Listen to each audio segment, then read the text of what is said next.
Hello दोस्तों, मैं दिलीप चौधरी एक बार फिर से आपका स्वागत करता हूं आपके अपने यूट्यूब चैनल नॉलेज जोन पर। और आज हम लोग देखेंगे कुछ इंपॉर्टेंट क्वेश्चन आपके जो कंपटीशन एग्जाम में पूछे जाते हैं। आप कंपटीशन एग्जाम की तैयारी करते हैं तो वहां पे ये सारे के सारे प्रश्न अक्सर पूछे जाते हैं। इस बात को आप लोग ध्यान में रख सकते हैं दोस्तों। तो सबसे पहला क्वेश्चन हम लोगों का है यहाँ पे सबसे पहला क्वेश्चन है कि भारत का पहला क्वेश्चन है, पहला यूरोपियन व्यक्ति जो समुद्री रास्ते भारत आया। ठीक है दोस्तों, ये हमको बताना है कि वह कौन सा यूरोपियन व्यक्ति है जो समुद्र के रास्ते से भारत आया। और यहाँ पे आपको ऑप्शन चार चार दिखाई दे रहे हैं दोस्तों, Francisco, lawn logy bad, Vasco D gamma और इनमें से कोई नहीं दोस्तों। तो ये आपके पास चार ऑप्शन यहाँ पे हैं। तो हम आपको बताते चलें कि जो पहले व्यक्ति जो समुद्री रास्ते से भारत आए और यूरोपियन के थे, मतलब यूरोप के थे, वो आपके थे वास्को डी गामा दोस्तों। यहाँ पे हम लोग कर सकते हैं क्लियर, वास्को डी गामा पे सही का ऑप्शन लगा सकते हैं। और इसके बारे में थोड़ी सी जानकारी हम लोग और ले लेते हैं। हमको इतना तो पता चल गया कि पहला यूरोपियन व्यक्ति जो समुद्र के रास्ते से भारत आया वो थे वास्को डी गामा। ये तो क्लियर हो गया, बट इसके बारे में थोड़ी सी जानकारी और ले लेते हैं इसी क्वेश्चन के साथ। तो यहाँ पे देख सकते हैं एक्सप्लेनेशन में हम थोड़ी सी जानकारी यहाँ पे प्रोवाइड कर देते हैं। भारत की खोज पुर्तगाली अन्वेषक वास्को डी गामा द्वारा, यहाँ पे आप देख सकते हैं वास्को डी गामा, ठीक है, वास्को डी गामा द्वारा सन 17 मार्च 1498 ईस्वी। यहाँ पे आप लोग एक चीज़ क्लियर कर सकते हैं कि अगर आपको सन बाय द वे पूछ लिया जाता है कि भारत का खोज, अच्छा भारत के खोज के नाम से भी ये क्वेश्चन पूछा जाता है कि भारत का खोज किसने किया और कितने सन में किया। तो भारत का खोज किसने किया? Vasco D gamma. और कितना सन था? तो कितना सन था? सन था आपका 17 मार्च 1498 ईस्वी। और कहाँ के रहने वाले थे ये आप ही क्लियर कर सकते हो कि वास्को डी गामा कहाँ के रहने वाले थे? यूरोप के रहने वाले थे। ठीक है दोस्तों, तो यहाँ पे लिखा हुआ है भारत की खोज, ठीक है, पुर्तगाली अन्वेषक वास्को डी गामा द्वारा सन 17 मार्च 1498 ईस्वी की गई थी। ठीक है, जो यूरोप के रहने वाले थे, यहाँ पे क्लियर है कि यूरोप के रहने वाले थे। वास्को डी गामा यूरोप से भारत की सफ़र करने वाले शिप्स कमांडर थे। इस बात को आप लोग ध्यान में रखेंगे। तो एक क्वेश्चन के जरिए हमको दो तीन जानकारियां और मिल गई। पहला, भारत का खोज किसने किया? वो तो वास्को डी गामा। कितने सन में किए? 17 मार्च 1498 ईस्वी में। कहाँ के रहने वाले थे? यूरोप के रहने वाले थे। तो क्वेश्चन एक था, बट इसके रिलेटेड हमको तीन चार जानकारियां और मिल गई। तो ये बात आप लोग यहाँ पे ध्यान में रख सकते हैं दोस्तों। तो चलिए हम लोग चलेंगे अपने दूसरे प्रश्न पर। तो ये है क्वेश्चन कि लिक्विड पेपर का आविष्कार किसने किया था? तो लिक्विड पेपर का जो आविष्कार किए थे वो थी वेसी नेस्मिथ। ये आपको ऑप्शन नंबर सी पे दिखाई दे रहा है, वेसी नेस्मिथ ने की थी। ठीक है, इस बात को आप लोग ध्यान में रखेंगे। चलिए नेक्स्ट प्रश्न पे हम लोग चलेंगे। तो ये है क्वेश्चन कि मैकेनिकल टेलीविज़न की खोज करने वाले व्यक्ति का क्या नाम था? तो मैकेनिकल टेलीविज़न का जो खोज किए थे वो आपका जॉन लॉजी बैर्ड ने किए थे, जो कि ऑप्शन नंबर 4 पे आपको दिखाई दे रहा है, जॉन लॉजी बैर्ड। ठीक है दोस्तों, चलिए इसके बारे में हम लोग थोड़ी सी जानकारी और ले लेते हैं। यहाँ पे है कि टेलीविज़न जो कि यांत्रिक का आविष्कार JL बैर्ड यानी जॉन लॉजी बैर्ड, यहाँ पे आप देख सकते हैं जॉन लॉजी बैर्ड या JL बैर्ड के नाम से है, ने सन 1926 में किए थे। ठीक है, ब्रिटेन में किए थे। इस बात को भी आप ध्यान में रख सकते हैं। सन अगर पूछा जाएगा तो आप लोग यहाँ बता सकते हैं 1926। किस स्थान पे किए थे या किस जगह पे? तो ब्रिटेन, ये बात यहाँ से आप बता सकते हैं। ठीक है, तो नाम है JL बैर्ड, ठीक है, या जॉन लॉजी बैर्ड बोल सकते हैं आप। कितने सन में किए थे? 1926 में, यहाँ पे आप देख सकते हैं 1926 में। और कहाँ पे किए थे? ब्रिटेन में किए थे। इस बात को भी आप यहाँ देख सकते हैं। तो क्वेश्चन एक, बाकी जानकारियाँ अनेक, इस बात को आप लोग ध्यान में रख सकते हैं। एक क्वेश्चन की मदद से हम लोग दो तीन जानकारी उसके बारे में और ले लेंगे। इस बात को भी हम लोग इसमें देखते चलेंगे। तो क्वेश्चन एक रहेगा, लेकिन जानकारियाँ और भी बढ़ जाएंगी इस वीडियो में। और ऐसे जितनी भी वीडियो आपके पास आएंगी सब में आप इतना बात ध्यान में रखेंगे। तो अगर चैनल पर नए हैं तो चैनल को सब्सक्राइब ज़रूर कर लीजिएगा और बेल आइकन को भी प्रेस कर लीजिएगा, जिससे कि न्यू अपडेट्स आपको मिलता रहे। तो चलिए अगले प्रश्न पे हम लोग चलेंगे। यहाँ पे है मैकेनिकल कंप्यूटर का आविष्कार किसने किया था। इसके पहले वाला मैकेनिकल टेलीविज़न था, आप यहाँ पे ध्यान रख सकते हैं। इसके पहले वाला जो क्वेश्चन था वो मैकेनिकल टेलीविज़न था, और ये वाला क्वेश्चन मैकेनिकल कंप्यूटर का आविष्कार किसने किया था। तो हम सभी को पता है ये क्वेश्चन हम लोगों को बहुत बार पढ़ाया जाता है, और छोटे क्लासों से ही पढ़ाया जाने लगता है कि कंप्यूटर का आविष्कार किसने किया, कंप्यूटर का आविष्कार किसने किया। तो कंप्यूटर का आविष्कार या मैकेनिकल कंप्यूटर का आविष्कार वो चार्ल्स बैबेज ने किया था यहाँ पे। तो ये है क्वेश्चन, फाउंटेन पेन का आविष्कार किसने किया था, फाउंटेन पेन। तो फाउंटेन पेन का आविष्कार करने वाले व्यक्ति का क्या नाम है, तो वो लेविस वाटरमैन आपको यहाँ पे दिखाई दे रहा है, लेविस वाटरमैन, जो कि ऑप्शन नंबर सी पर आपको दिखाई दे रहा है। ये लेविस वाटरमैन, इन्होंने फाउंटेन पेन का आविष्कार किया था। इसके बारे में थोड़ी जानकारी हम लोग और यहाँ पे ले सकते हैं। देखिए, फाउंटेन पेन का आविष्कार लेविस वाटरमैन ने 1884 ईस्वी में किया था। ठीक है, तो ठीक है, यहाँ पे आप लोग क्लियर कर सकते हैं। और कहाँ पे, यूएसए, ठीक है, यूएसए में किया गया था। कहाँ, यूएसए में किया गया था सन 1884 में। कौन, वाटरमैन, लेविस वाटरमैन ने किए थे, 1884 ईस्वी में किए थे। कहाँ पे, यूएसए में किए थे। इस बात को आप लोग ध्यान में रख सकते हैं। सबसे पहला ग्लोब किसने बनाया, सबसे पहला ग्लोब बनाने वाले व्यक्ति का क्या नाम है, तो सबसे पहला ग्लोब जो बनाए थे मार्टिन बेहेम, ठीक है, मार्टिन बेहेम, यहाँ पे मार्टिन बेहेम, ठीक है दोस्तों। मार्टिन बेहेम ने सबसे पहला ग्लोब बनाया था। किस सिद्धांत पे बनाया था, इसकी जानकारी हम लोग आगे यहाँ पे पढ़ सकते हैं। देखिए, दुनिया में सबसे पहला ग्लोब जर्मनी के मार्टिन बेहेम ने, जर्मनी के रहने वाले हैं, बात यहाँ पे ध्यान दे सकते हैं। जर्मनी के मार्टिन बेहेम ने बनाया था दुनिया का सबसे पहला ग्लोब। कौन, मार्टिन बेहेम। कहाँ के रहने वाले थे, जर्मनी के रहने वाले थे। यह ग्लोब उन्होंने निकोलस कोपरनिकस के सिद्धांत से प्रभावित होकर बनाया था। ये एक्चुअली इनका भी नाम यहाँ से आप याद कर सकते हैं। इन्हीं के सिद्धांतों से प्रभावित होकर इन्होंने पहला ग्लोब बनाया था, जो कि निकोलस कोपरनिकस का क्या सिद्धांत है इसको भी देख लेते हैं। निकोलस कोपरनिकस ने कहा था कि पृथ्वी और उनके आसपास चक्कर लगाने वाले ग्रह चपटे नहीं गोल हैं। इन्होंने ये कहा था कि जो पृथ्वी है उसके आसपास जो भी ग्रह चक्कर लगाते हैं वो चपटे नहीं हैं, वो गोल हैं। और उसी के सिद्धांत पे ये मार्टिन बेहेम ने ये बताया कि दुनिया का पहला ग्लोब उन्होंने बना दिए। ठीक है दोस्तों, चलिए यहाँ पे है कि साइकिल टायर की खोज किसने की थी, मतलब साइकिल टायर की खोज किसने की थी। तो साइकिल टायर की खोज जो किए थे वो थे जॉन बोयड डनलप, नाम तो काफ़ी कठिन सा है, जॉन बोयड डनलप, इन्होंने बनाया था साइकिल टायर का खोज किए थे, मतलब ठीक है, जॉन बोयड डनलप। किसने की थी वैष्णो देवी की प्राकृतिक गुफा की खोज, यहाँ पे है कि किसने की थी वैष्णो देवी की प्राकृतिक गुफा की खोज, तो पंडित श्रीधर ने किए थे। इस बात को आप लोग यहाँ से ध्यान में रख सकते हैं कि पंडित श्रीधर ने वैष्णो देवी जो गुफा है उसकी खोज किए थे यहाँ से। ठीक है दोस्तों, चलिए थोड़ी सी जानकारी और ले लेते हैं। वैष्णो देवी में इतिहास पर अगर नज़र डाला जाए तो सर्वप्रथम पंडित श्रीधर का नाम सामने आता है। ये बात तो बिल्कुल सही है और हम सबको पता भी है। ठीक है, माँ वैष्णो देवी ने कन्या के रूप में सबसे पहले पंडित श्रीधर को दर्शन देकर प्राकृतिक पिंडियों के बारे में जानकारी दी थी, ये हम लोग मानते हैं। ठीक है दोस्तों, तो ये हम लोगों का जो राइट आंसर यहाँ से है वो है पंडित श्रीधर। ठीक है, चलिए अगले क्वेश्चन पे हम लोग चलेंगे। काले छिद्र, जिसको हम लोग ब्लैक होल कहते हैं, ठीक है, काले छिद्र ब्लैक होल का सिद्धांत किसके द्वारा खोजा गया। ठीक है, काले छिद्र, ठीक है, जिसको हम लोग ब्लैक होल कहते हैं, का सिद्धांत किसके द्वारा खोजा गया, तो वो खोजा गया था यश चंद्रशेखर,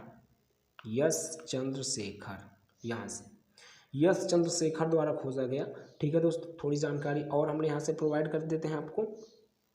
देखिए, ब्लैक होल के सिद्धांत को एस चंद्रशेखर ने प्रतिपादित किया था। ब्लैक होल, जो कि आपने नाम तो सुना ही होगा ब्लैक होल का, ब्लैक होल के सिद्धांत को एस चंद्रशेखर ने प्रतिपादित किया था। सामान्य सापेक्षता, जनरल रिलेटिविटी समान सापेक्षता जनरल रिलेटिविटी मतलब इसी को कहते हैं, ये हिंदी हो गया और ये अंग्रेजी हो गया, ठीक है। तो इसीलिए ब्रैकेट में उसको लिख दिया गया है यहाँ पे।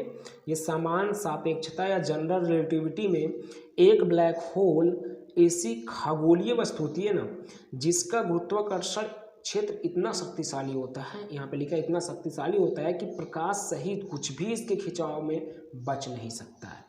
कुछ भी इसके खिंचाव में आ गया ना तो वो बच ही नहीं सकता है, इतना खतरनाक उसका गुरुत्वाकर्षण होता है, गुरुत्वाकर्षण क्षेत्र होता है, ठीक है।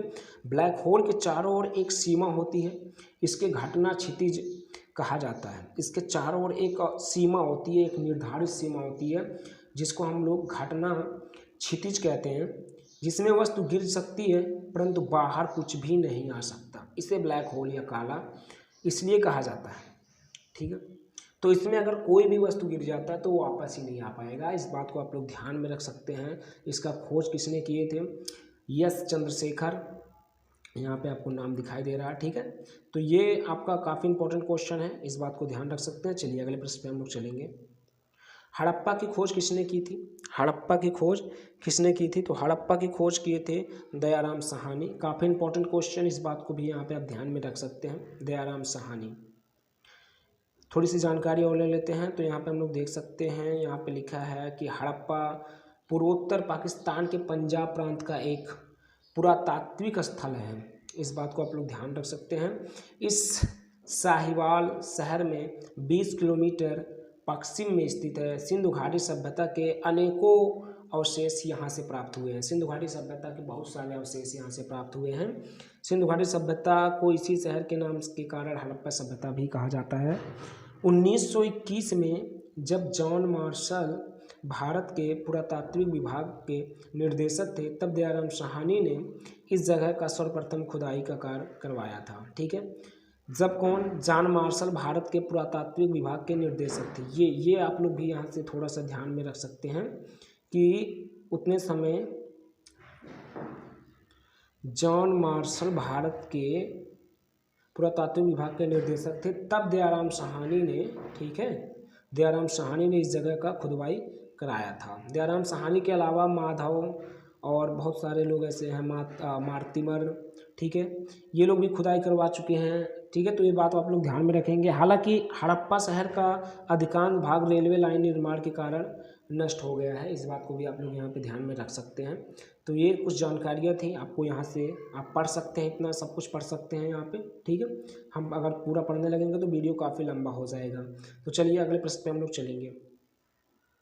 सिंधु घाटी सभ्यता के महत्वपूर्ण स्थल डाबरकोट की खोज किसने की थी? ठीक है दोस्तों, तो यहाँ पे सिंधु घाटी सभ्यता के महत्वपूर्ण स्थल, ये सिंधु घाटी सभ्यता का एक महत्वपूर्ण स्थल है, कौन सा? डाबरकोट। ये इसकी खोज किसने की थी, ये हमको बताना है कि डाबरकोट जो सिंधु घाटी सभ्यता का एक प्रमुख स्थल है उसका खोज किसने किया था, ठीक है। तो ये किए थे आरएल स्टाइल। यहाँ पे हम लोगों को दिखाई दे रहा है ऑप्शन नंबर बी पर आरएल स्टाइल। यहाँ कुछ थोड़ी जानकारी और ले लेते हैं। सिंधु घाटी सभ्यता के महत्वपूर्ण स्थल डाबरकोट की खोज आरएल स्टाइल ने 1935 में किया था, ठीक है। 1935 ये सन आप लोग यहाँ से याद रख सकते हैं, 1935, ठीक। अगले प्रश्न पे हम लोग चलेंगे। सिंधु घाटी सभ्यता के महत्वपूर्ण स्थल आलमगीरपुर, ठीक है, ये भी सिंधु घाटी का एक महत्वपूर्ण स्थल है आलमगीरपुर। इसकी खोज किसने की थी, ठीक है। तो आलमगीरपुर का खोज किसने किए थे? ये थे बीडी शर्मा। बीडी शर्मा जो कि ऑप्शन नंबर बी पे हम लोग देख सकते हैं, बीडी शर्मा, इन्होंने किए थे, ठीक है। इसका आलमपुर का खोज जो कि सिंधु घाटी सभ्यता का एक महत्वपूर्ण स्थल है। थोड़ी जानकारी और ले लेते हैं कितने सन में हुआ था, बस इतने जानकारी लेना है। तो सिंधु घाटी सभ्यता का जो आलमगीरपुर है इसका खोज बीडी शर्मा ने किया है, ये तो हम लोग पहले ही देख चुके हैं, ठीक है दोस्तों। कितने सन में? 1958 में। कितने सन में? 1958 में किए थे, ठीक है। सन आप लोग याद रख सकते हैं, सन बहुत इंपॉर्टेंट है, पूछा भी जा सकता है, इसलिए सन को हमने यहाँ पे ज़रूर यहाँ पे लिख दिए हैं। चलिए अगले प्रश्न में हम लोग चलेंगे। हाइड्रोजन की खोज किसने की थी? हाइड्रोजन की खोज किसने की थी? Henry Cavendish. हेनरी केवेंडिश, ये, ठीक है दोस्तों। थोड़ी जानकारी और ले लेते हैं। हेनरी कैवेंडिश एक ब्रिटिश प्राकृतिक दार्शनिक, वैज्ञानिक और एक महत्वपूर्ण प्रायोगिक और सैद्धांतिक रसायन के भौतिक वैज्ञानिक थे। कैवेंडिश उनकी हाइड्रोजन की खोज, या जिन्हें वह ज्वलनशील हवा कहते थे, के लिए विख्यात हैं। यहाँ पे आप लोग देख सकते हैं कि जो कैवेंडिश नहीं है, हेनरी कैवेंडिश, ये अपने इसी खोज के लिए ही विख्यात है, हाइड्रोजन या एक ज्वलनशील गैस की खोज के लिए, जिसको हम लोग हाइड्रोजन कहते हैं, उसके लिए ये विख्यात हैं। इस बात को आप लोग ध्यान में रख सकते हैं, ठीक है। विटामिन की खोज किसने की थी? काफ़ी इंपॉर्टेंट क्वेश्चन। विटामिन की खोज किसने किए थे? तो वो किए थे फंक, ठीक है, फंक। यहाँ पे आपको देख सकते हैं ऑप्शन नंबर बी पे आपको दिखाई दे रहा है फंक, ये, ठीक है। थोड़ी जानकारी और लेते हैं, थोड़ी सी और पढ़ लेते हैं। तो यहाँ पे लिखा है विटामिन हमारे शरीर के लिए बहुत उपयोगी होता है।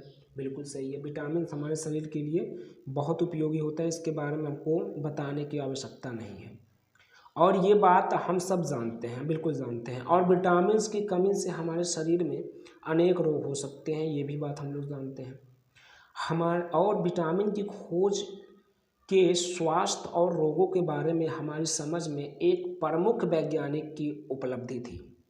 विटामिन की खोज और उसके रोगों के बारे में जानकारी के लिए हमारे जो दैनिक जीवन है, या हमारे मतलब जो सबसे बड़ी उपाधि दी जाती है, वो हैं आपके कैसिमिर फंक। यहाँ पे आप देख सकते हैं कैसिमिर फंक, ठीक है। कैसिमिर फंक, ये इन्होंने इस चीज़ की खोज की थी, विटामिन की खोज की थी, कितने में? 1912 ईस्वी में। यहाँ पे आप देख सकते हैं 1912 ईस्वी में, ठीक है दोस्तों। विटामिन हमारे शरीर के रोगों से लड़ने के लिए ताकत देता है, बिल्कुल सही है। सभी विटामिन का अपना अपना काम होता है, ये एक्चुअली कम नहीं होता है, ये काम होता है, ठीक है, ये वाला, ठीक है दोस्तों। तो ये बात आप लोग ध्यान में रख सकते हैं। नाम है कैसिमिर फंक, ठीक है, और कितने सन में? 1912 में। ये बात आप लोग ध्यान में रख सकते हैं दोस्तों, ठीक है। चलिए, विटामिन सी का आविष्कार किसने किया? विटामिन सी, अभी तो विटामिन की बात हो रही थी, अब विटामिन सी की बात हो रही है, तो वो हैं हाउकट। कौन? हाउकट ने किए थे विटामिन सी की खोज, हाउकट। चलिए, थोड़ी सी जानकारी और ले लेते हैं। तो यहाँ पे है, थोड़ी नहीं बहुत ज़्यादा जानकारी है, यहाँ पे आप देख सकते हैं। यहाँ लिखा है विटामिन सी का आविष्कार हाउकट ने किया। विटामिन सी शरीर के विभिन्न अंगों को आकार बनाने में मदद करता है, और यह शरीर के खून के नसों को मजबूत बनाता है। जहाँ से आपका खून प्रभावित होता है, मतलब बहता है, उस नस को ये मजबूत बनाता है विटामिन सी। तो विटामिन सी की कमी नहीं होनी चाहिए, आप लोग अपने शरीर का ज़रूर मेंटेनेंस रखेंगे। यह सामान्य सर्दी जुकाम में दवा का काम करता है, मतलब सर्दी जुकाम से भी लड़ता है, ठीक है, मतलब होने नहीं देगा जल्दी अगर विटामिन सी की कमी नहीं है तो। और ये सबसे ज़्यादा नारंगी फलें जैसे फ्रूट्स, खरबूजा, ठीक है, मतलब इन सब में मिलता है, फल फ्रूट में मिलता है, ठीक है दोस्तों। और इसकी कमी से मसूड़ों में खून, अच्छा, इसकी जो कमी होती है, आप लोग कैसे पता कर सकते हैं कि विटामिन सी की कमी है? आपके मसूड़ों में खून आएगा, जैसे यहाँ पे देख सकते हैं, इसकी कमी से मसूड़ों में खून, ठीक है, दांत दर्द करना, ठीक है, दांत ढीला हो जाना, मतलब हिलना, दांत का हिलना, ठीक है दोस्तों, ये सब है इसका पहचान। तो आप लोग यहाँ से पढ़ सकते हैं, काफ़ी डिटेल में यहाँ पे लिखा गया है, ठीक है। तो ये है, इसको आप लोग मेंटेन करेंगे, विटामिन सी की कमी नहीं होनी चाहिए, इसी के बारे में सब कुछ दिया गया है, बाकी तो कुछ है नहीं, तो पढ़ सकते हैं, यहाँ पे स्क्रीनशॉट भी ले सकते हैं। चलिए, अगले प्रश्न पे हम लोग चलेंगे। बैक्टीरिया का आविष्कार किसने किया? बैक्टीरिया, काफ़ी इंपॉर्टेंट क्वेश्चन है, इस बात को ध्यान में रखेंगे। बैक्टीरिया का आविष्कार किसने किया? तो बैक्टीरिया का आविष्कार किए थे लेeuwenhoek ने, लेeuwenhoek। ये ऑप्शन नंबर सी पे आपको दिखाई दे रहा है यहाँ पे, ठीक है दोस्तों। तो डीएनए का आविष्कार किसने किया? डीएनए, तो डीएनए का आविष्कार किसने किया है, ये भी हम लोग देख सकते हैं। तो डीएनए का आविष्कार किए थे जेम्स वाटसन तथा क्रिक ने। ये एक्चुअली ने जो है ना, ने यहाँ से हटके है, केवल क्रिक है, जेम्स वाटसन क्रिक, और ने तो इसके साथ में है, मतलब इसके बाद में है, ठीक है दोस्तों। तो जेम्स वाटसन क्रिक ने किए थे डीएनए का आविष्कार। ये दो लोग हैं, एक जेम्स वाटसन और एक क्रिक, ठीक है दोस्तों। चलिए, थोड़ी जानकारी और ले लेते हैं यहाँ से। देखिए, डीएनए का कृत्रिम संश्लेषण सर्वप्रथम कोर्नबर्ग ने किया। वाटसन और क्रिक ने डीएनए को, ये एक्चुअली ये सी नहीं है, ये डी है, डबल हेलिक्स यहाँ पे है, एक्चुअली ये डी है, ठीक है, तो यहाँ पे आप लोग डी बना लीजिएगा, ये डी है।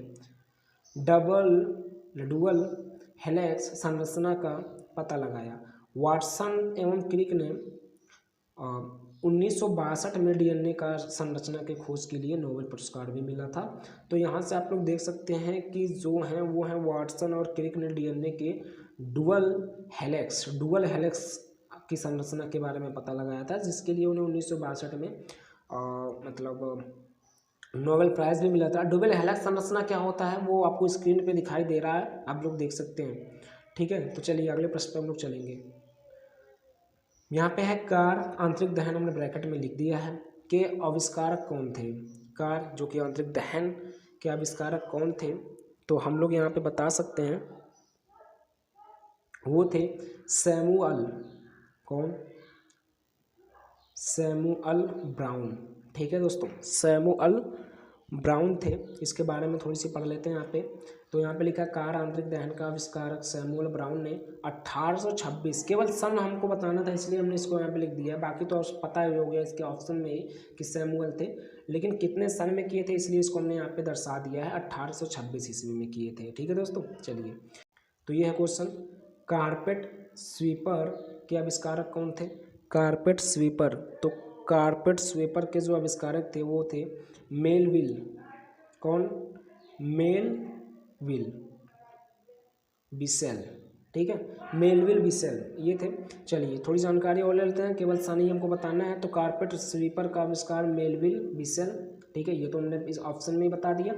1876 ईस्वी में किए थे, ये हमको बताना था इसलिए हम यहाँ तक लेके आपको आए, थोड़ी सी इसके एक्सप्लेनेशन में लेके आए हैं कि 1876 में किए थे और कहाँ किए थे, यूएसए में किए थे, ठीक है दोस्तों। ये आप लोग लिख सकते हैं, याद कर सकते हैं।